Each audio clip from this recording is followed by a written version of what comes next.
no offense to the attorneys, I think it's great that you're not an attorney.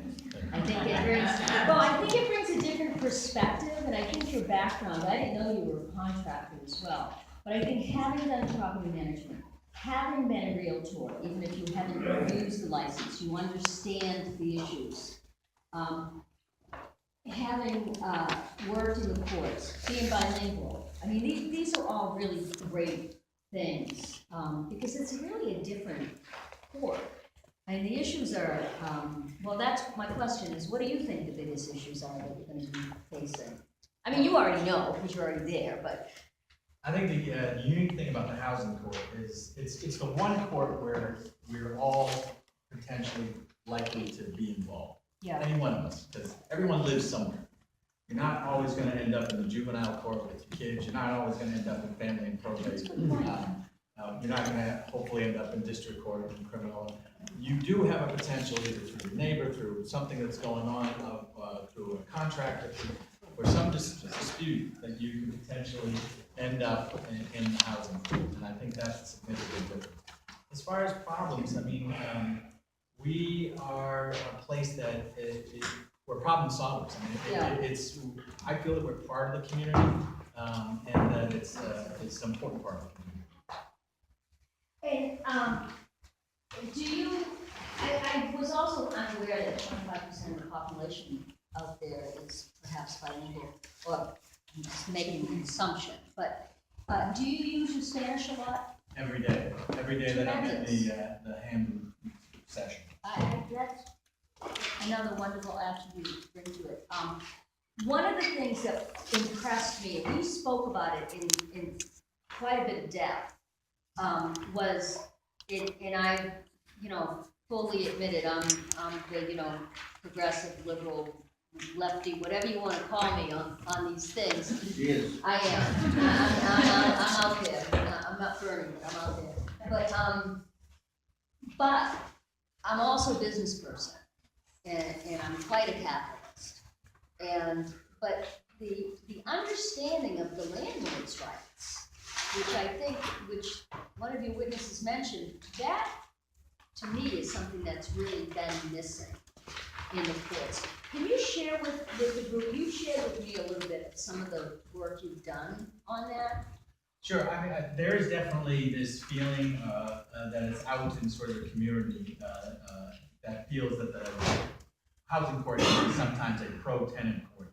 I would argue that it's not necessarily the housing court that's pro-tenant, but the current laws in the books are pro-tenant. As far as trying to level the playing field, we have a resource room that was developed when I first came in there, and it was based on resources for tenants. I've been a staunch advocate for adding resources for landlords, and I think that where we see problems are what I would call a term mom and pop landlord, someone who entered into the business of being landlord, not to be a landlord, but bought a two-family traditionally, and their brother John lived upstairs, and when he moved to Florida in retirement, the kids were old enough that they got married and they moved there. And so they never wanted to be a professional landlord. They bought the property so everyone could live together and be close and help each other and raise children and grandchildren. But then all of a sudden they become a de facto landlord after 35 years, and now they're entering into a business that they never thought they would be entering into. And to give those people resources, which really is free legal advice. Now, the court provides it, but having attorneys that are reputable attorneys such as Attorney Kane, to be available in a rotating schedule and for free, be a lawyer for the day, to be able to assist mom and pop landlords to get the information, to get the legal advice that they need to make proper business decisions for their investment. It is an investment, and trying to re-educate them to you cannot treat it as it's your house, it's an investment, and if you're going to be a landlord, it has to be treated as an investment. Are there any handouts or booklets or anything like that in place now for landlords? No, currently. One-pagers that tell them basic things? No, I mean, what I often steer people to is the HAP, which has now changed its name to Wayfinders, is a nonprofit CDC out in our area, out in Hamden County. They have a wonderful book. It's like the Landlord Bible. It was written in conjunction with. Is that the landlord tenants handbook? Yes. I know that. And it's a wonderful book, It's a wonderful book. $45. I mean, I still have a copy of it. Yeah. It was written in conjunction with our retired judge, Hank Abrashkin, from a bench point of view, from the landlord bar, and also some legal services. So it was a real good sort of involvement of all parties who would have anything in court. And they wrote that, but I refer people to purchase that book constantly. But what I'd really like to institute is something, we have a variety of landlord organizations that are in, some, Holyoke has their own, and then there's the one that's called RAGS, which is the Rental Housing Association of Greater Springfield. There are these landlord organizations, and I would like to not endorse them, but have them be able to have their materials available for landlords that aren't growing. There are, as you say, investments. There are younger landlords that are actually trying to buy properties to become landlords, and they might need some guidance, or they might need some solidarity with a group to help them kind of swap war stories and avoid pitfalls. Well, and it's, everyone deserves housing. This isn't about, we don't want people to be homeless or whatever, but there are people who are, and unfortunately, I've been a landlord in Washington, D.C., I've been a landlord in Massachusetts, and I've encountered it in 2 places. And there are people that know how to work the system, or unscrupulous. You get one month rent, and then you never see it again, and then you spend 6 months trying to evict them. In the meantime, you're trying to pay your mortgage. And for the small mom and pop, maybe even for some bigger ones, because we don't know what their books look like, so I wanted to stay out of judgment on that. But for the smaller folks, and especially for this young generation right now, and even for the older generation, this is part of their retirement. Oh, yes. And a significant piece of it. I mean, as a realtor, it is, you give me a 2-family, I'll get you 10 office on it in the first day. There's just not enough out there. So I love the model that I've seen in the court of mediation, where you can sit down in the room and, Absolutely. try to work it out. I think that's a really great thing. But I have seen, in personal experience, and as a person who works in this profession, it does appear to be stilted the other way. And I understand why. But, we did have someone sit there who was up for a judgeship in the housing court and say, well, if you're a landlord, you've got the resources to pay for a lawyer. It's literally almost made my head explode, because that's just not true many times. Oh, absolutely. I think that there is such a little profit margin without after paying for the mortgage. Today, if you can get a profit margin, it's usually projected profit that we're looking at. Well, I think that you bring a depth of experience and knowledge that we don't see, that's unique and different, that we can use. The other thing that I like about you very much, sir, is I think you're a creative thinker. And I think that you are going to I used to say it a lot, and I should be saying it more now. We need big thinkers. You need people that are coming up with creative ideas. And like you said, you're not trying to endorse one group, but we're trying to help people work in a collaborative way. So the whole idea for me in housing court is you never really get before the judge, right? You want to get into the little room and work it out there. That's what a lot of people don't understand. If you're before the judge, something's really kind of got awry. We do a lot of education. Yeah. So, but I think you've got some really great thoughts that I hope you can build upon and expand with this great team. Wonder Woman there, who's doing 18 jobs across the state. But I'd love to see you in this position. So thank you. Thank you. I'm finishing now, Chair. Just before Council Kennedy, we have Councilor Doherty and Councilor Barnes. Good morning. Councilor Kennedy. Just a comment. I'm voting for you, so Thank you you. only get 7 more to go. I didn't commit, Terry. I said I liked him. I said you got 7 more to go. We talked on the phone. You're clearly qualified. There's absolutely no question about it. And I just wanted to comment that you have a lot of support from the council. She thinks you're terrific.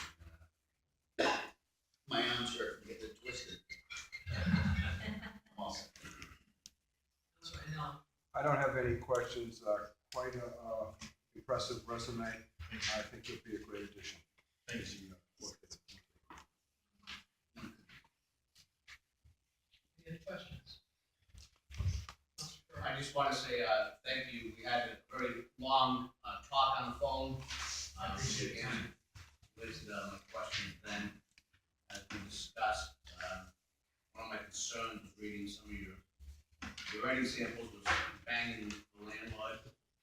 And, as a small, landlord myself, and someone who shies away from going to the housing court because of its, perception of being so tenant-friendly.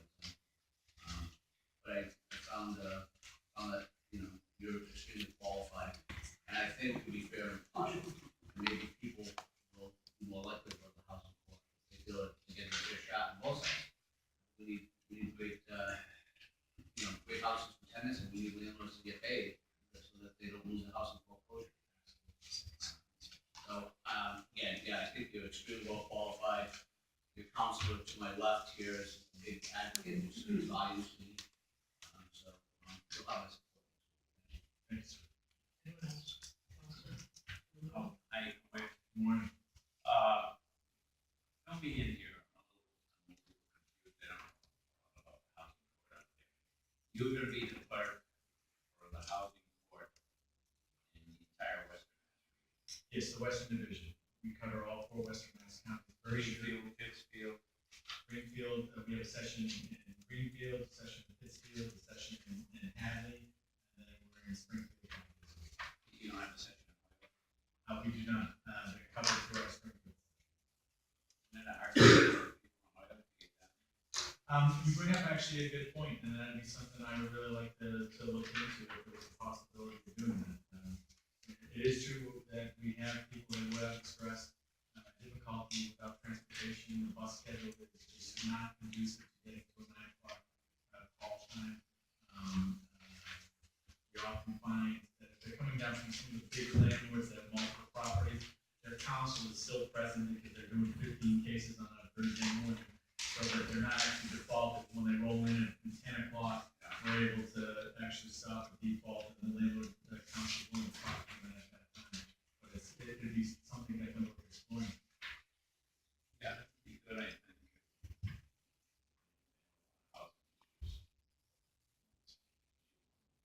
Yes. Who was the building inspector?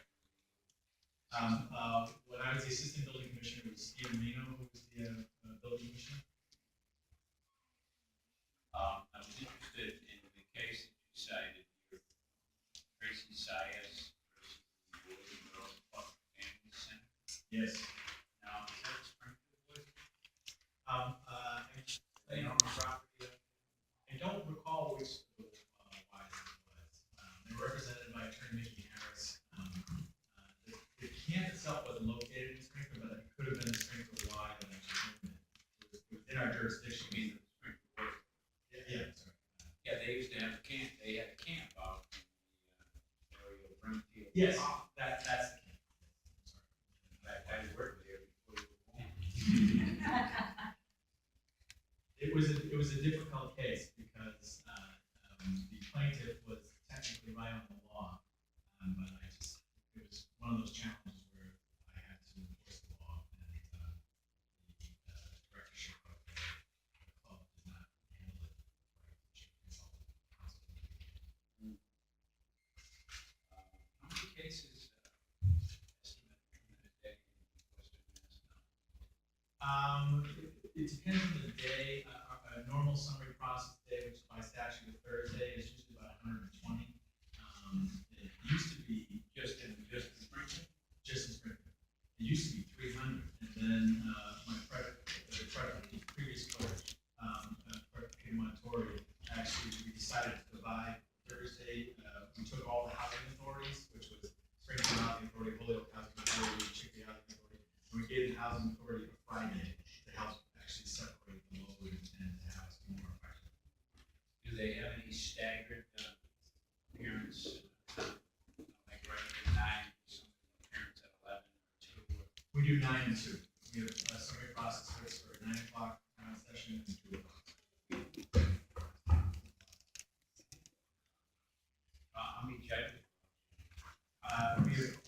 two every Tuesday and Thursday in the housing court.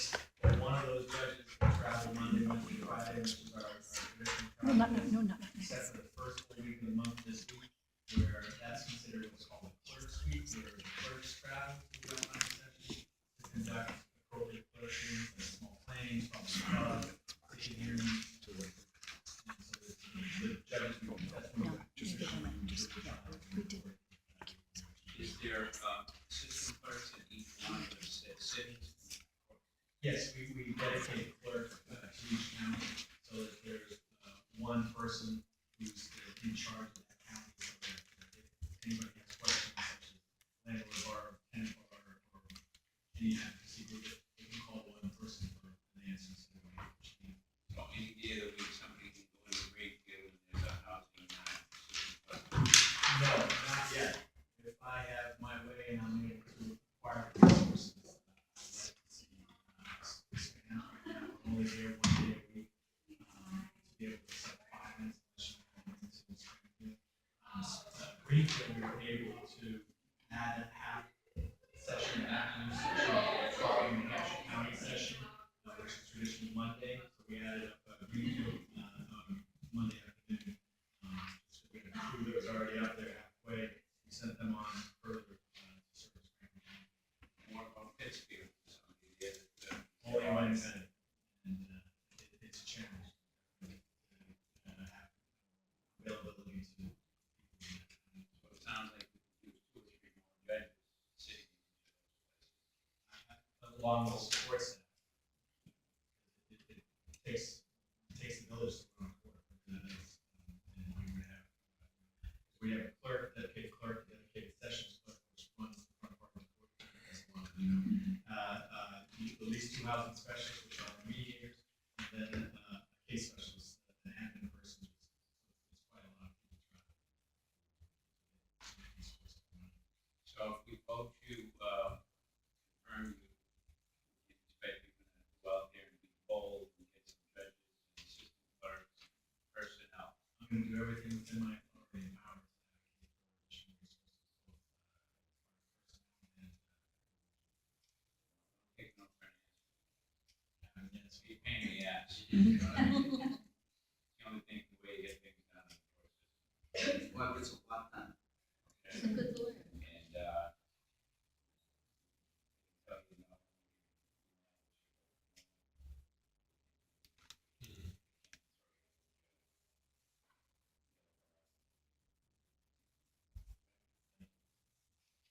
Counselor Ed? Nice to see you again. how are you? I'm glad we met over 2 weeks ago. And had a meeting for 4 hours. So I knew everything about being professional and in private life. I feel like I know your family. So, I'm very glad that you spoke about the support staff because it is so important. And I know that well with the courthouses, I visited this morning and there was a probation office and there was the head of probation. It was all empty desks, had no one to be head of. And so I think that people don't realize, and I can remember a few years ago, in one courthouse, they have to close the courthouse before one to let so, I don't remember any of the talking about support staff, so I'm really pleased that we have that. Now, I'm always concerned about procedure, and we talked about it. So tell me when you find it, I'd like to know the whole process, how you started to get there. I saw the position posted through the Mass Education Nominating Committee. I looked at the most daunting applications that I saw, and I took a month to complete the application. I had some wonderful support from my fiancée who had helped edit. Now, what is the time frame? What date, what year, what year? April 1 of 2018 is when I first saw it posted, and I posted, I believe it was 28th of that month, April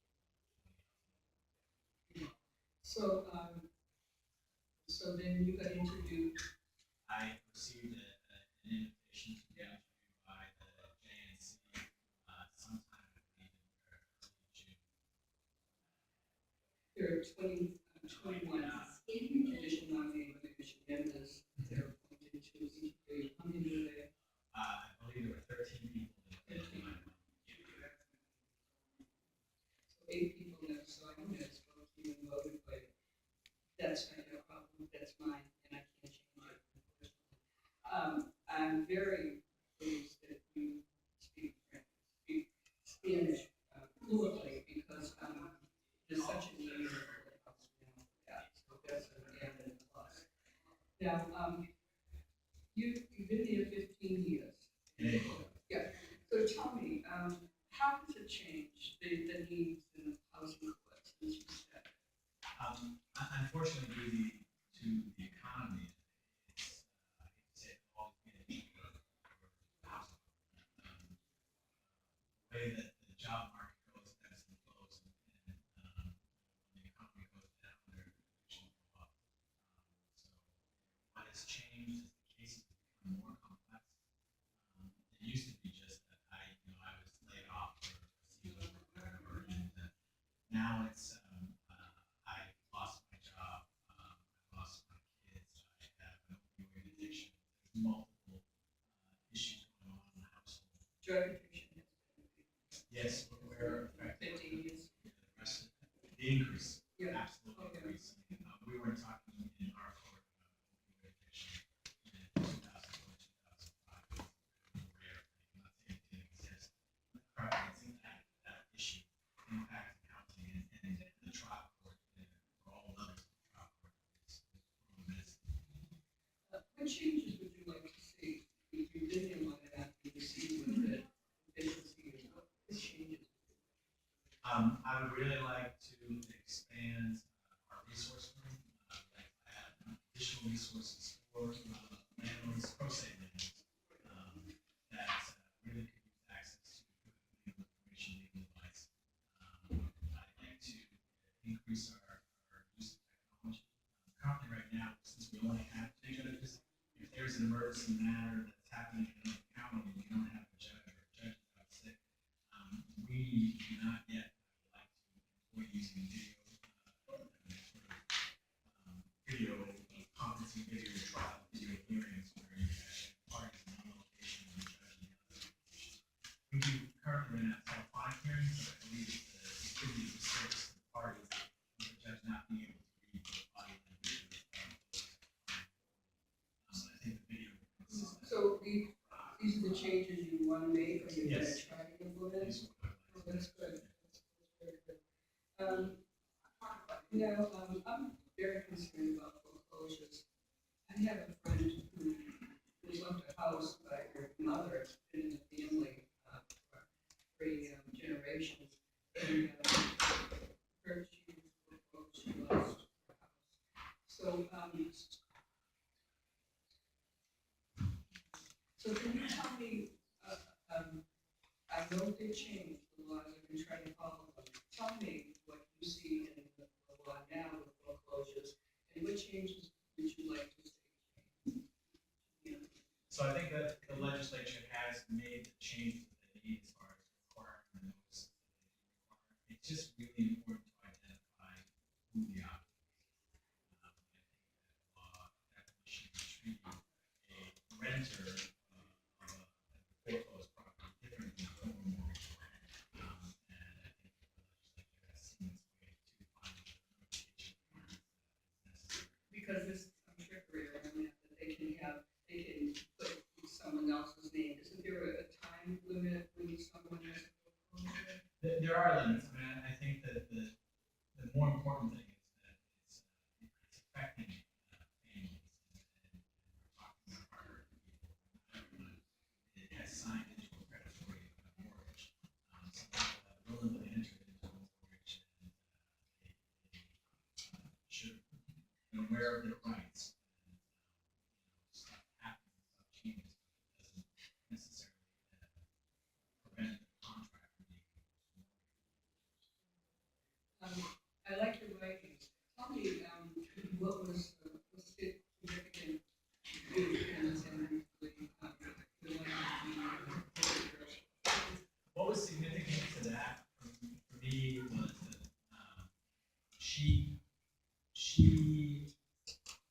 had a tendency created by the Boys Club accepting money. And as soon as they accepted the dollars, it became a lawful gambling. And that place was not supposed to be habitable year round. I mean, we all knew that it was a camp, but the way that they allowed her to progress turned it into a full-fledged tenancy. And she then started outfit building with their permission and their knowledge to make it more of a permanent residence. They did not want to stop. So they assumed liability when they approved her being very open. I'm gonna add a stove, I'm gonna add an email. So there was overwhelming evidence as to them acquiescing to the creation of the tenancy. So it was difficult.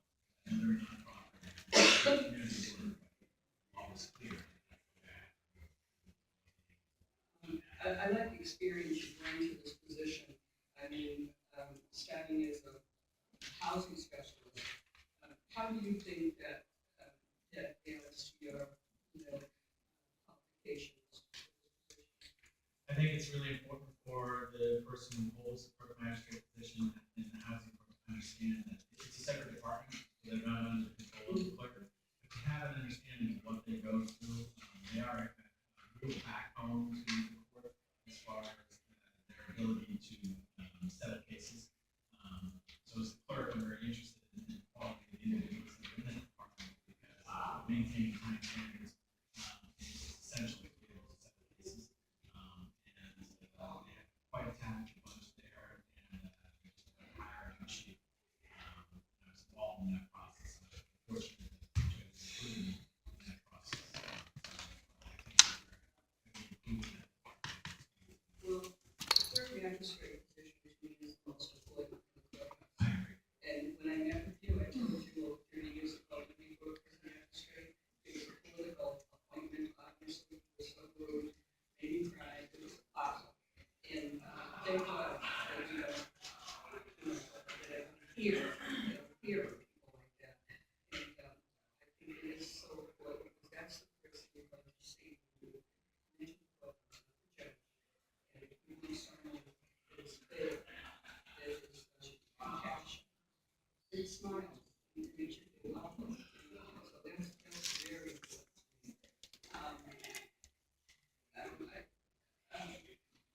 I first want to say, I apologize for coming with the nails, but I wanted to come, I didn't want to miss it. My feeling is so, but, I have to be very honest with you. I mean, we have someone sitting in that chair that would be very cheap. This is state representative. And there was an acting clerk-magistrate for 4 years, the second time, and he'd been in that same courthouse for 32 years.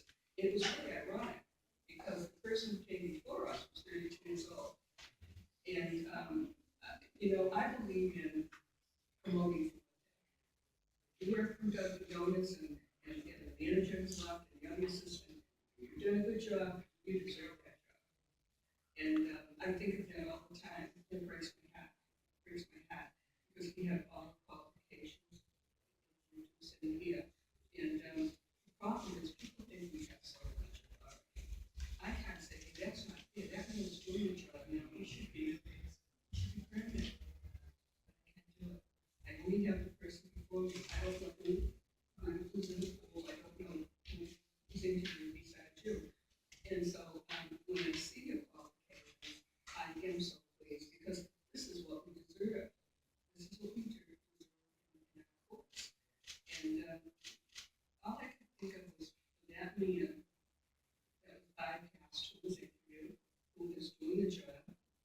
I thought to myself, how does he get up in the morning and go to the courthouse and train this person? Never, not an acting lawyer, never been a court. And he's training him to be his boss. I don't know how he gets up every day, that's what bothers me in my position, because I can't change it. But it's not happening right now. Your position, it must have been 45 hours. And we were late, we had to go to, No, it's fine. you maybe can't go. Buses, but, it's very important for me to meet you, and meet with everyone.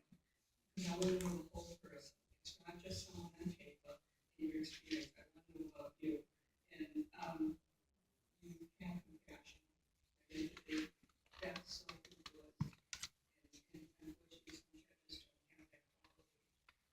besides honesty, besides the qualifications, all that, empathy and honesty in everyone, and you have that. And I'm just so pleased that you applied. I'm so pleased that you appointed, and that's a good thing. Now tell me, in your process coming here, was there anyone in the State House that met you and said they wanted to pay for this hearing? No, I had an orientation, they just told me what time to be here. What was it? When was it? It was last week sometime. Oh, that's preparation. Did you It get lasted, did you, it lasted 11 minutes. also, I actually, I had more preparation than you. oh, wow, oh my God, I know, that could be a problem, you could be late for a game, I made sure you did. But,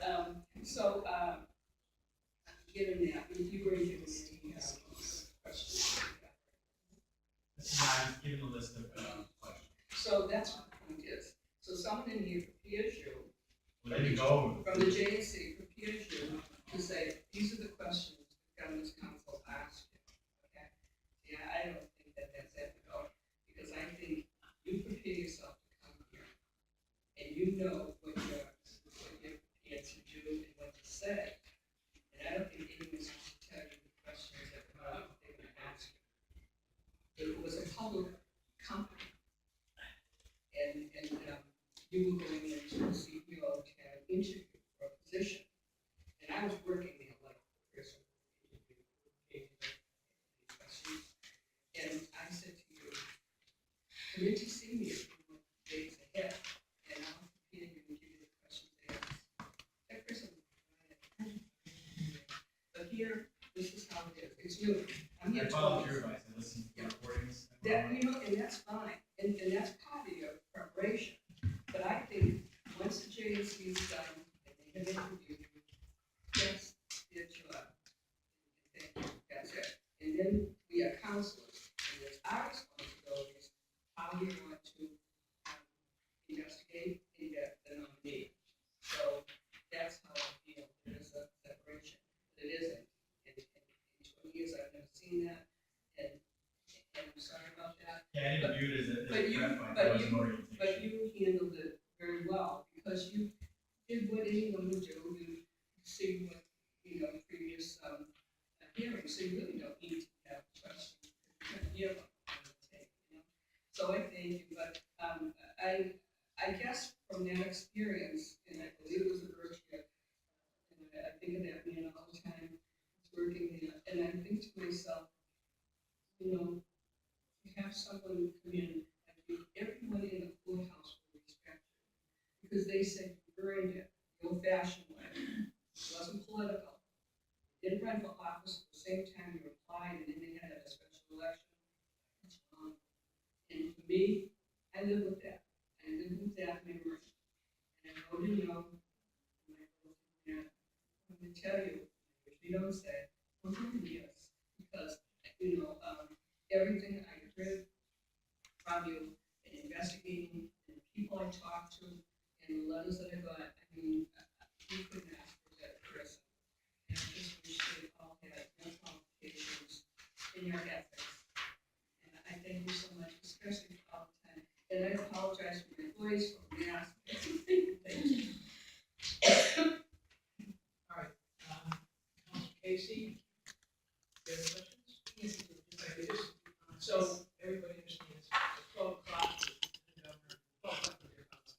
Lieutenant Governor is going to come in and have our session where we vote on various issues.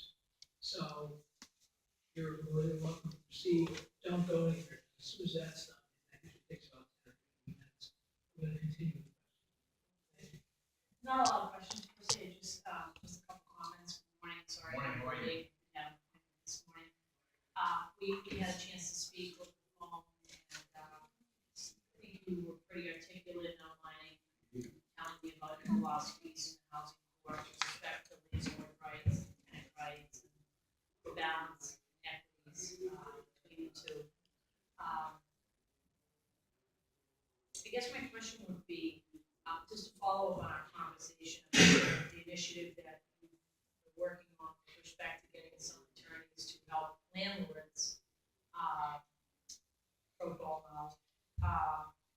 If that program were to kick off, would you be willing to work with other counties on something like that where they don't have it, because it's my understanding that there's a huge emphasis statewide from the trial court top down, is where the directive is coming, to provide tenants with, the free legal services, the access to justice. But I think oftentimes in this Commonwealth, the way the laws are, there is no access to justice for landlords who need rents to pay their mortgage and pay for their kids' tuition and live.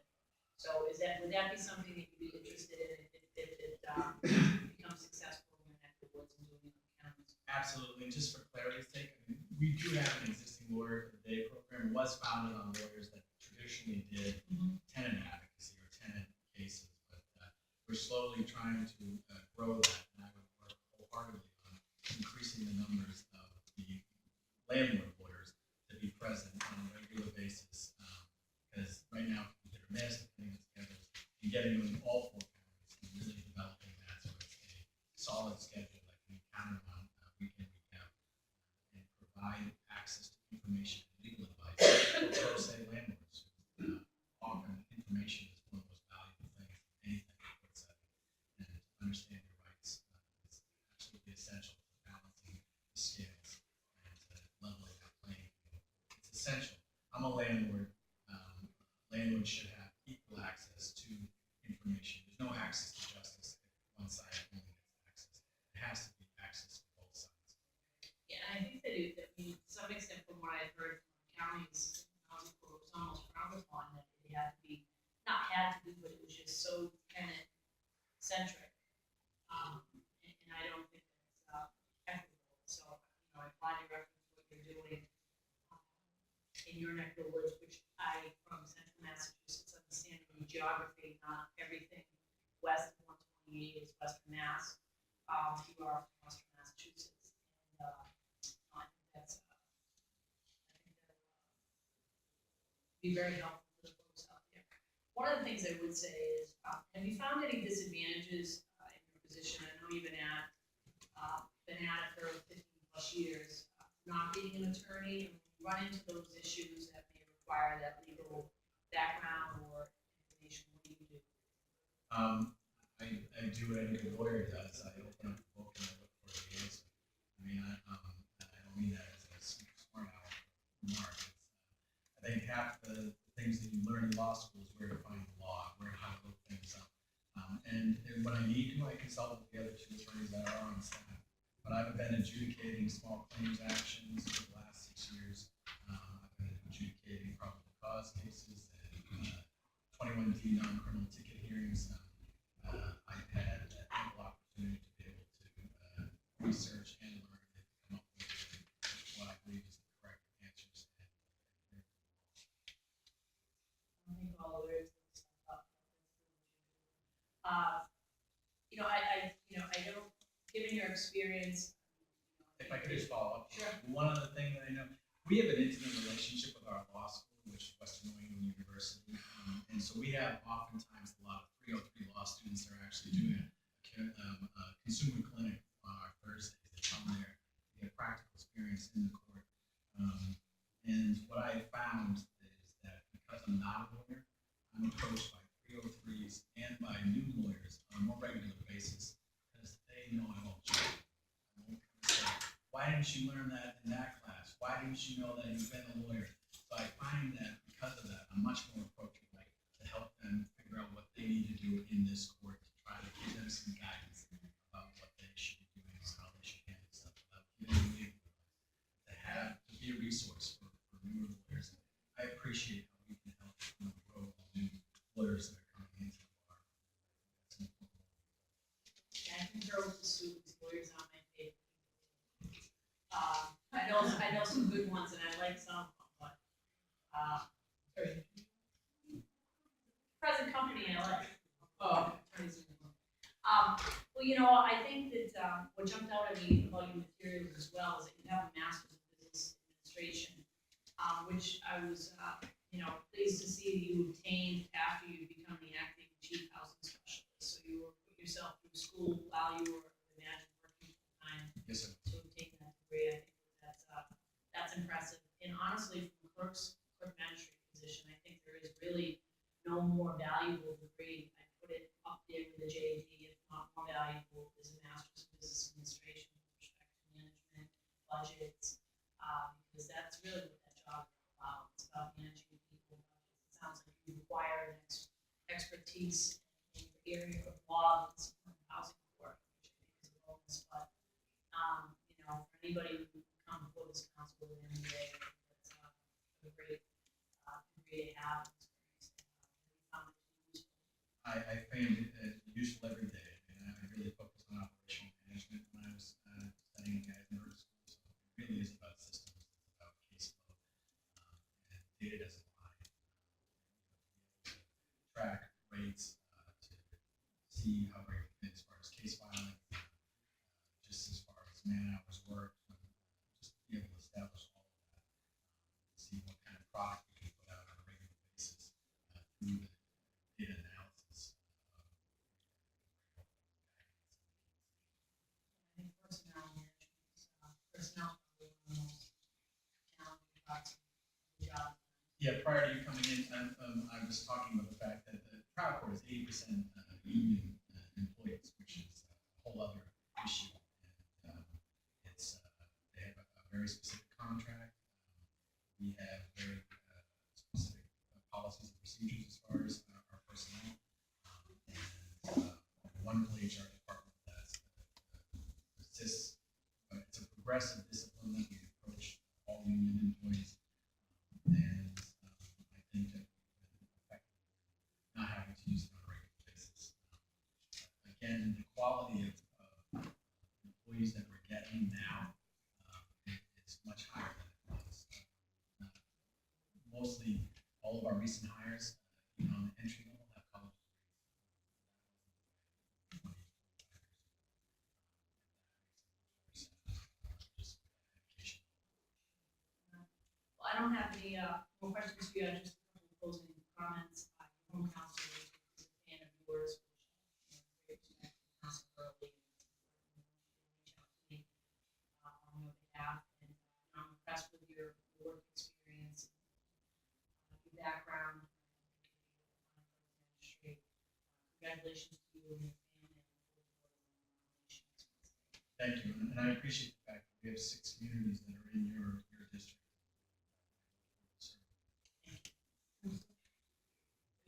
I'd just like to add that in 20 years, I have voted for many clerk-magistrates that have operated, and they have all been outstanding. Outstanding. I have never, ever, and I follow up, and they become president of the association, and they do a lot of extra things. I think it's because, you know, things are going over there. I say that all the time. It doesn't matter. You can be the best clerk-magistrate, really it doesn't matter. And I've seen it. I can give the names that I'm sure you know. So I just want to make that. I don't get any calls from councils. I meet with you. I share with you. You qualified. All right, there are no other councils that have to ask questions. I obviously don't need to ask any questions. I would comment that there was support from the tenant as well as the landlord. And also a lot of support from the lawyers and people who have known my own capacities before it was in the House of Court. And they all spoke very highly of you, and I think you're going to do a great job. So I certainly at that long speech being over with, declare the hearing closed. You are all free to go. With a great day. Thank you. No news today, nothing going on, slow day, teacher right about Trump.